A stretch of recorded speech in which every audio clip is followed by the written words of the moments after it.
Hi, welcome to Driver Training Limited. In today's video, we're going to explain to you the MSPSGL routine. Now, this routine is basically an updated version of the old mirror signal maneuver. Maneuvers these days don't tend to mean much except for reversing into a bay, pulling forward. So what this does, it breaks it down in easy to manage steps so that you know if you follow this, it will not only help you in your driving, but make sure that you don't do things in the wrong order, which potentially could end up with you failing your driving test. So the first part of our routine then is mirrors.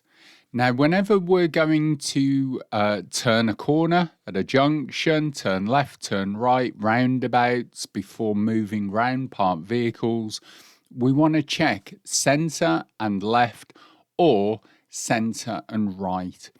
We're using the centre one first because it gives the most accurate vision of what's going on behind us and how quickly something is approaching.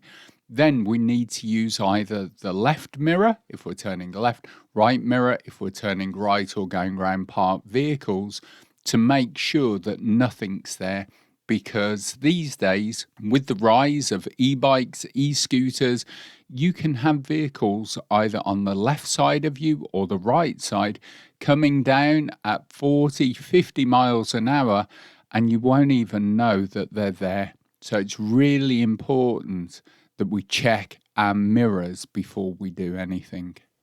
S then stands for signal. So once we've checked it's safe in the mirrors, we need to put a signal on to let everybody know we're about to turn. This again wouldn't want to be too early to cause confusion or too late. You wouldn't want to put your signal on at the last second. And also with things like parked vehicles going around them, there's not actually any need to put a physical indicator on. So it's making sure that our signal is in good time but isn't confusing to other road users. P is for position. Are we positioned correctly? And we don't just mean on the correct side of the road. When we're turning left, for instance, we just want to keep normal driving position. We don't want to swing out to the right like we're in a 40-foot lorry to turn the corner. But also when we turn right, we want to be positioned by the center white line.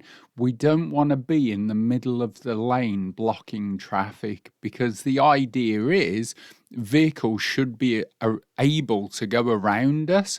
And it is one of the major reasons that people fail their driving test is incorrect positioning when turning right.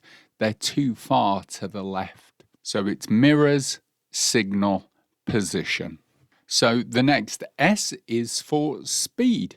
Once we've got our position, do we bring our speed down? Generally, if we're turning left as a rough guide, it'd be probably around 15 miles an hour, depending on the junction. If we're turning right, for instance, could be about 10 miles an hour if we don't need to stop. But bringing our speed down will then help us deal with whatever is coming up. So mirrors, signal, position, speed. G, well, that means gear. So if we're in a manual, once we've brought our speed down to under 20, generally we would pick second gear, for instance, if we're going round the corner to the left.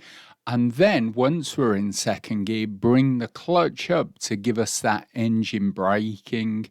Now, the importance of this means that you're not going round a corner desperately trying to change into second gear, or if you've managed to change into second gear, you're not coasting round the corner with your clutch up. So once you've brought the speed down, you would pick the appropriate gear, bring the clutch up to provide engine braking, then you know you're ready for the turn or the corner that you're coming up to. So the final part, L, stands for look. If we're turning left, where does the curb curve? Are there any pedestrians about to cross? Are there any vehicles parked on the corner? If we're turning right, we have to look at where the centre line is of the road we're turning into. We have to look for any oncoming traffic. Are there any vehicles that could be hidden at the side of other traffic? So it's mirrors, signal, position, speed, gears, and look. If we follow this routine, not only will it make you a safer and more competent driver, it will make you more likely to pass your driving test, and ultimately it will make you a more confident driver. So we hope this video has been of help for you. My name's Chris from Driver Training Limited. Don't forget to leave us a comment, let us know what you think, as well as like, share and subscribe to our channel. So keep well, drive safely, and we'll see you all again next time.